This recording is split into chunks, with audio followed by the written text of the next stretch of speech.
You have to walk the talk. You have to be authentic as a leader. If you're not doing it, they see that. It is entirely universal. There's other people who are going through this. For me, a great leader needs to be able to marry three things: vision, systems, and people. Welcome to Leadership Moments if this is your first time, and if you are returning, thank you for your support. This show is about leaders from all walks of life, leadership tips, and maybe even a little of what you wouldn't expect to help you in leadership. We would appreciate it if you tell someone else about our podcast as we strive to support all leaders that want to just be better. Let's get on with the show. And welcome to Leadership Moments podcast. Today, I have a fabulous guest with us, Phyllis Winters. She is a tech strategist and founder of Tech Mastery Consulting, which she helps women entrepreneurs and leaders break through their growth ceilings by aligning strategy, structure, and systems. She has over 30 years of experience in business, automation, and change leadership. Phyllis simplifies complex tech so it works for people, not the other way around. And her mission is to help purpose-driven entrepreneurs lead with clarity, confidence, and calm in a fast-changing digital world. Great to have you with us, Phyllis. Hey, Phyllis, it's so great to have you on the show. Hi, Tracy Ann. It's a pleasure to be here. Thank you for having me. Yeah, it's a pleasure. I'm going to just dive right in. You talk a lot about helping leaders develop digital fluency. Okay. What does that mean to you? Why is it critical now more than ever? Well, first, what it means to me is back in the day before computers, everything was done, by hand, in your head, during conversation. If anything was typed, a secretary took notes and created reports and what have you. And the leaders just attended the meetings and thought and basically gave opinions. So there really was no digital anything in those days. And what's happened is leadership has evolved, of course, as technology has evolved. And now leadership, really, one of the biggest leadership skills is digital fluency. And what I mean by digital fluency is not necessarily knowing the tools, how to build them and use them, but to understand how you can use them strategically to be more competitive, to be more efficient, to save time, to make people's jobs easier so that they're easier to retain as employees. So digital fluency, like I said, I would say right now in the time that we're in with AI and automation, digital fluency is probably the biggest leadership skill for the near future. Yeah, and on that, there's always this, as leaders, it's a tightrope. Everything's a tightrope. Everything's a balance. It's like when people say to me, I'm struggling with work-life balance. And I'm like, there's no such thing as work-life balance. It's work-life integration. Okay. I kind of feel the same way about, sort of the tech side of our world, because we all have to be, to some degree, as you say, digital fluent, right? And then the other side of that, which is, the empathy and all that. So how do you balance, empathy and then the efficiency when driving tech transformations? It's tricky, right? I think it's easy. I don't think it's tricky. I think it's easier. And the way I see it, empathy is efficiency. Because when you design systems and change and different tech adoptions, if you keep people in mind as you're building those things and doing those things, adoption improves, personnel morale improves, people feel like they're part of the process, they have ownership. So I think that what happens is if you keep people in mind as you're thinking about what it is you're going to do with the efficient new systems you're putting in, and if you let people be a part of it and let them see the why we're doing it and how this is not just going to make me, the leader's job easier, it's going to make everybody's job easier, and it's going to make us more productive and a better, happier team. And then there's also benefits for the individual employees. So if you incorporate them into the process, adoption is way more positive than it can be. And people do go, wow, this was such a great idea. And now they're like excited. So I don't see it as a conflict. I think right now, the way things are, that empathy really is the efficiency. Yeah, I love that. I don't know that I've ever thought about it quite in that way, but I love the way that you phrased it. And you also were sort of touching on this really important subject around this, which is the the transformational piece and the change, because we're talking about adoption, right? Yes. Whenever anything's new, um, many leaders really do struggle with change fatigue in organizations. I can't even tell you how many times I've heard that. Now, I have my own perspective on this, but I want to hear Yeah. yours. So, what advice do you give to leaders that are navigating this constant disruption, which is exactly what it is, while keeping their people engaged and also energized? The way I encourage leaders to approach this is to make change not be a disruption, make it part of the culture. Make it that we are going to be the best, darn it. And if the best means there's something new that's easier, that's better, here's the big picture. I want you guys to help me figure out how we can use it the best. And let the people who are going to be doing the change see the big picture, see where we're going, see how they fit into it. And that fear of, well, once this is in place, I'm going to lose my job. They're not going to need me anymore. So those types of resistance is what I see when the troops are kept in the dark and they don't really know what the big picture is. They don't see how they fit into it, and it's not really the change that they're. It's not change fatigue. I think. I mean, that's how it manifests. But what I really think it is that they're disconnected from what we're doing.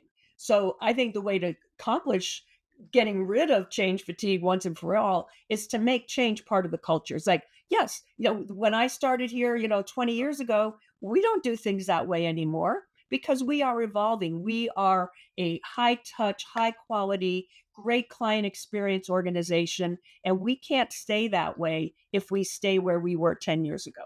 The way we keep our brand fresh and the way we keep our company moving forward, the way we are all successful is we keep changing as times change and as tools change and as things that were never even considered in the past are now available. We would actually be doing a disservice if we didn't do the change. So everybody buckle up. Change is the name of the game, and we're going to do it together, and you're going to see where we're going. You're going to see what your place is, and we're all going to win. Yeah, you said some really important things there that I want to highlight. It's part of the culture, but you also said you bring people on the journey and you educate along the way. When you tell people the why, right, to your point, then they rationalize it, they understand it. And so now it's like, oh, of course I know why we're doing this, because we have to. And so I love the way you actually phrase that. And I'm going to just pivot here. Part of what the show is all about these defining moments that we've all experienced as leaders. Okay. Can you share like a leadership moment in your life that really tested you and ultimately transformed, your leadership approach, or perhaps your leadership psychology, if I can call it that? Yes. And this is kind of it's funny in one way, but it's kind of sad in another, but it is the most momentous leadership moment change that I experienced. I started my consulting firm way back when and never did any marketing. It was always word of mouth referrals. One client would be on the golf course or at an event with another client. That person was complaining about something that wasn't working. My client would say, oh, you need to talk to Phyllis. And on it went for 30 years. That's how I operated. And in those days, because I'm a CPA and I'm a programmer and I'm a strategist and I'm a management consultant and and I teach college, I have all of these skills. That was my superpower. Back in the brick and mortar days, that was all I needed. And that was my niche. My niche was I do everything for everybody in any industry. And if someone's told you it can't be done, they're wrong. We can do it. So that was it. Well, a few years ago, my husband retired and we moved out west, and I kept my clients on the East Coast remotely. But as I was building my new business, I decided to take it online because I was new to my new place in where I was living. And so I wanted to take all of that stuff that I had done and just move it online. And what I learned, and here was the leadership transformation, that it was a hard one, and it was twofold. One was back in the day when I could do anything for everybody in any industry, that was my niche. Well, online, that's not really a niche because nobody hears you talking to them when you say you can do everything. So I had to learn to niche down, and that felt awkward. It felt like I was giving up things that I fought so hard to get as things that I do, and it felt like I I have this urge to help everybody, and if I'm niching down, I'm not helping everybody. So that was very difficult.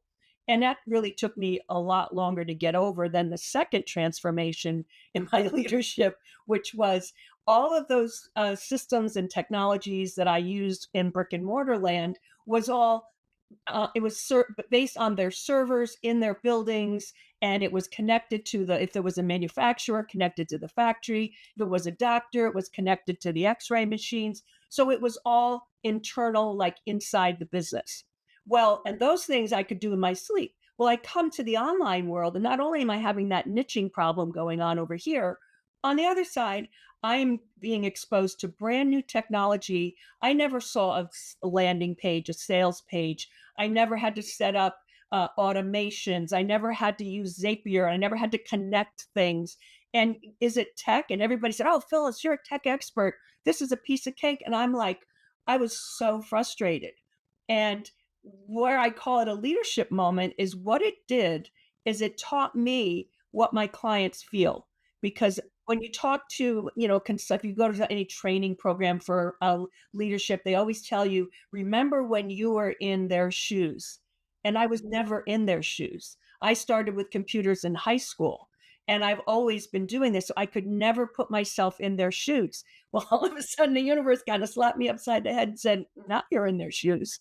And what I learned was a lot of how to lead my clients and help them lead their organizations because I lived it. And up until that point, I was just this expert who blew in and did whatever needed to be done and made it look easy because it was easy to me. And now I learned what it felt like when it wasn't easy. So I learned to niche down, which was a difficult lesson. But more importantly, I learned how to lead people who have been where I had never been before when the tech is overwhelming and you feel like it's going to strangle you. And I knew that fear now, and I knew that frustration, and it made me a better leader because I had experienced it. Yeah, I really appreciate that. I do think you've got to sit in the shoes of your customer.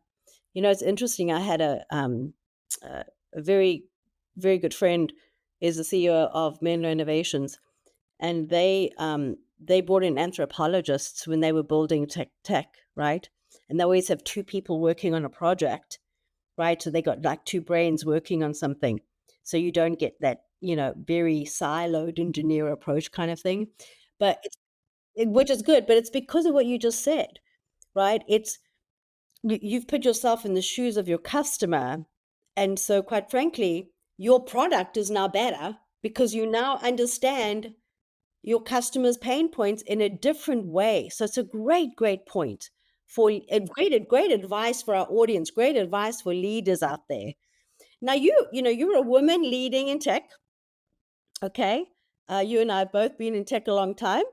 What are some of the, unique challenges as well as opportunities that you see for emerging leaders in this space today?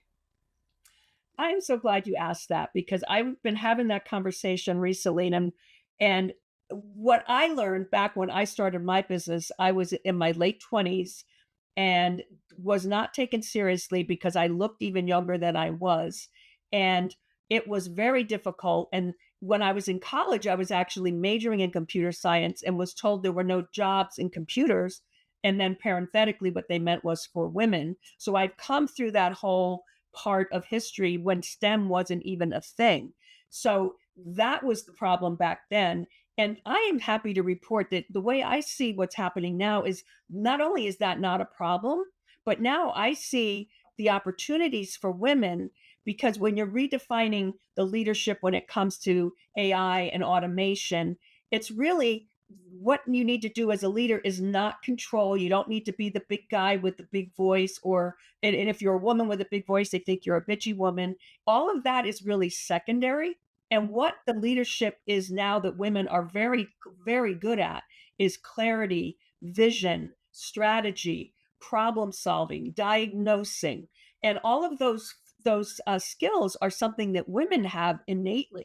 And now it's just converged with that's exactly what they need to do with their teams, with their clients, is look at all the stuff, see all those things, feel all of those innate skills that they have all coming to rise up, and then take that and apply it to the tech, apply it to AI, apply it to the automation. So I see it as a huge opportunity. And I don't think there are unique challenges to women at this point. And I can't believe I'm saying that out loud, because up until maybe 10 years ago, I would have said, oh, yeah, there are still challenges. That gender bias, I think, is just completely gone now. And I'm happy to say that. And what I see now for women in this environment for technology and in any industry, really, because if you are a leader now, even if you're not in a tech industry, you are using tech. And it's not if you want to or not, you're going to, you have to. And because of female basic skills and traits and personality things that we have, I think it's better opportunities for us for leadership in this time. Yeah.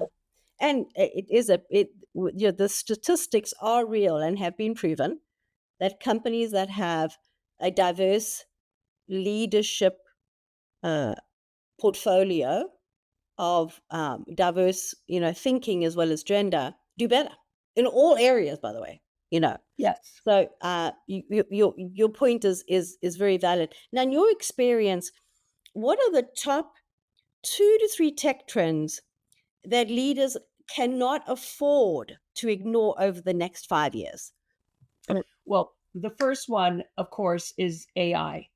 And you asked for 2 or 3 tech trends, and I'm going to say that the one tech trend is, and it's something that's already happening, is the remote work and the ability to be anywhere and the ability to have clients who are anywhere.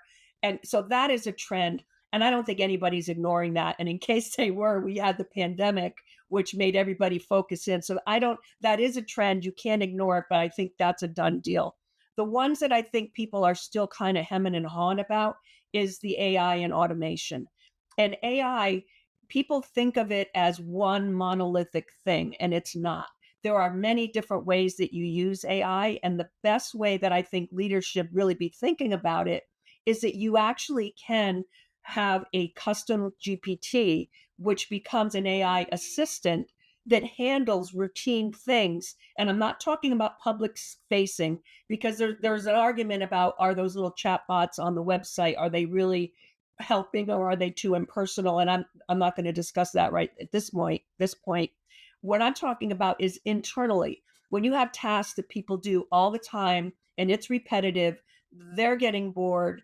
When a bored mind is more likely to make a mistake or to just forget, like the phone rings and they thought they were on step 3 and they really were on step 1 and something gets all messed up. If you take that skill and make an automated assistant, an AI assistant, and now that person isn't being replaced by that, what's happening is now the mundane, boring stuff is being done by that AI assistant. And you freed up that human to now do the creativity and the insight and the human and the interaction, which they don't have time to do right now because they're doing the boring stuff.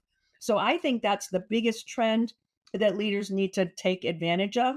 And the second one, which is still AI related, is I think we really do need to start taking advantage of AI to streamline different things, particularly for creating SOPs, for creating, if you're doing marketing, email marketing, if you're doing project proposals, if you're doing any type of process that takes a lot of writing and a lot of synthesizing a lot of information. And here's an example. I just did a project plan for a client. It took me 6 hours to do it because I had some AI. I would bounce ideas off of AI. AI didn't write it, but AI was sitting next to me as I was doing the proposal. And it's not even a proposal because there's no money involved. This was just the plan for they wanted to use AI in their factory to help with the scheduling for the machines and to keep inventory levels at the right level and to make sure open orders were being addressed. So it was very complex. That would have taken me, and I'm not exaggerating, probably the better part of a week to do. And with my AI sitting here helping me, I got it done in 6 hours. So that's the type of thing that leaders need to stop being afraid of it. It's not going to replace your project planners. It's not going to replace your HR people who are writing policies and procedures. It's going to streamline what they do, give them an excellent first draft that's 80% there. It's the 80-20 rule.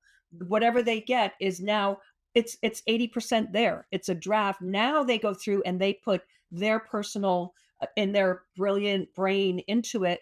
And what you do is the whole organization is much more productive, much happier, and appears to be much more on the ball to clients. When you can whip out a project plan in a day instead of a week, you're very impressive to not only your existing clients, but your prospective clients. So I think, AI in a nutshell is the trend that we can't ignore. Yeah. Phyllis, I am on board with everything you said. I mean, I think what it has really given us, and this is why I think we're going to I think we're seeing it in the entrepreneurial and solopreneur environments too. Speed, and that is giving us power, Yes. right? Because Yes. the speed of the captain is the speed of the ship.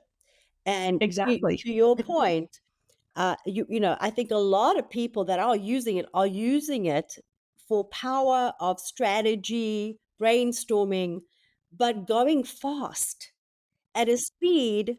To your point, it took you a week. You're doing it in 6 hours. It's not that your imprint isn't on it. It's not that your footprint isn't there. It is absolutely. But you also might have a few more ideas that are also really, really good that would have taken you a week to sort of think through. And again, this is like my husband and I laugh, but we leverage our AIs for strategy, brainstorm. It's a great tool for us to go faster and give us speed. So I'm totally in agreement. Now, do you have any advice, for any of the leaders that are out there that want to get their teams, adapting maybe to some of this, or getting them going with AI? What advice do you perhaps have for any of the audience listening today? I think the main thing that anyone needs to do when you start using AI is you need to have some training in prompting. I call it promptology because it's an art and a science. You can't just treat AI as a Google search and just say, the capital of Texas. And you have to be thoughtful. You have to give it context. What I love about AI is you can tell it is an expert in whatever you want to do. So instead of it kind of just floundering, you say, you are an expert business strategist. Okay, now it's got that hat on. Now it knows what you want it to do. And I need your help with, and for instance, a project plan or whatever it is that you want to do. And here is the information. Give it the background, upload data. And then in your prompting, give it the context of what you expect, the format you want it to be, what tone do you want it to be? Do you want it to be professorial? Do you want it to be very professional? Do you want it to be warm and friendly? Like, what is it that you want it to do? And then that will give you better results. And here's two things after that. And it's all part of the prompting. Once you give it all that information and you give it a really well written contextual prompt with a lot of the details of what you want, look at it. Number one, do what I call the critique technique, where you say, hey, that's pretty good. Would you take a look at this, critique it as the business strategy expert, and let me know what you like about it and what you would change. And now it goes back and it looks at its own work and comes back and says, oh yeah, this is good, but here's some things that I would change. And then it will rewrite it with those things. So that is a masterful thing that everyone needs to apply when they work with AI. And then the next part of it is give it feedback. Don't think just because it spit it out that that's the computer, it must be right, it must be good. No, read it. And if you see something, you could say, hey, I would never use that word. Stop using that word. Or this doesn't make any sense. This line down here is in conflict with that line up there. Now that tells you that you have to read it. You don't just take the output and go with it. You interact with it, give it feedback, tell it, treat it like an actual assistant. Like if you had a new assistant that you hired today, you wouldn't just give them a task and walk away, and then whatever they did, you would take it, sign your name, and send it out. Treat AI as if it is that assistant and give it feedback. Tell it what it did well, tell it what you don't like and how to change it. And you can't have people doing that just sitting at their desk. They have to have a little bit of training in how to do that. And they have to have time allotted to be able to do that. Yeah, totally, totally agree. So I have one last question for you before I know we're going to get to the fun part. So if you could distill your leadership philosophy into a few words or a mantra, what would it be and how do you live it out daily?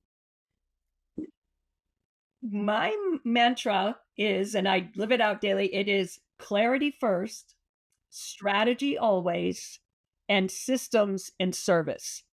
And the way I live that out daily is I have clients who hire me to build them something in tech.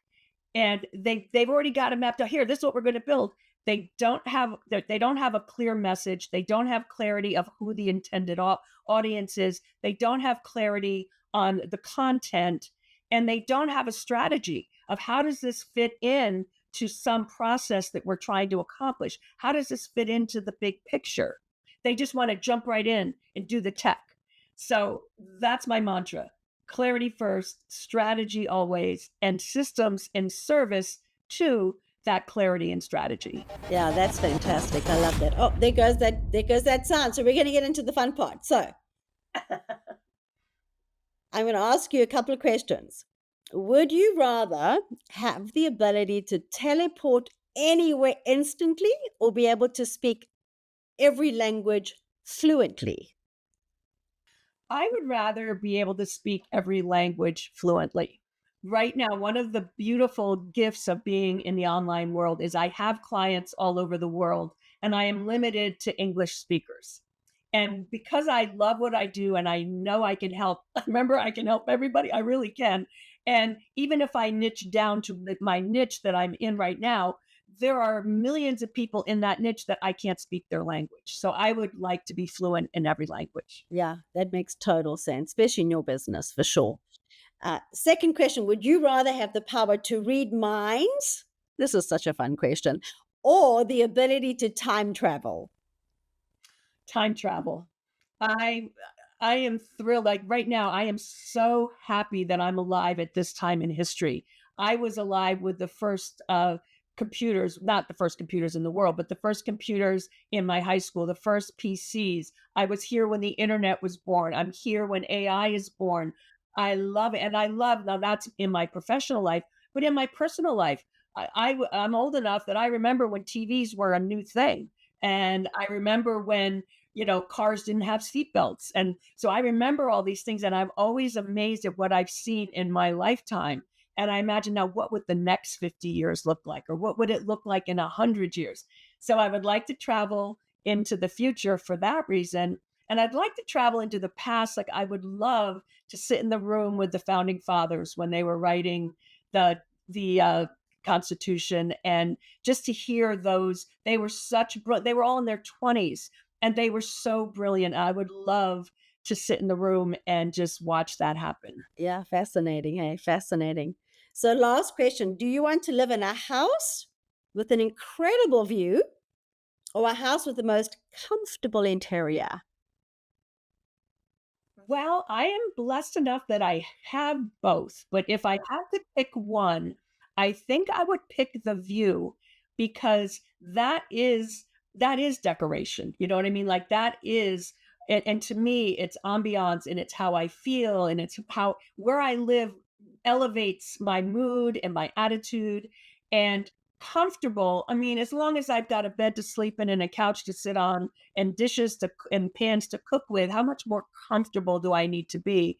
And I don't mind a cabin, and as long as the cabin has a real mattress, a real shower, and a real stove and a real bathroom, I don't care. So I would rather have the view, because I think nature and where you are really does affect everything in your life all day, every day. So that would be important to me. Yeah, for sure. Phyllis, just, first of all, thank you for bringing such wisdom and clarity to this conversation. I think your work is a reminder that, tech is not just about systems, but about people, about trust, constant transformation. For any of our listeners who want to, learn more about Phyllis or explore her work, please, she is out on LinkedIn. You can find her under Phyllis Winters. And then remember, leadership is not about having all the answers. It's about having the courage to keep asking better questions. So until next time, keep rising. If you enjoyed the show, please go to leadershipmomentspodcast.com to subscribe to the podcast, or on your favorite player, as well as follow us on Instagram and LinkedIn. You can also send us a message on what you like and don't like, or what guest you want us to have on the show. So until next time, This is Stacey Castor, and what doesn't challenge you won't change you. and I'm Tracy Ann Palmer. Be the change you wish to see in the world.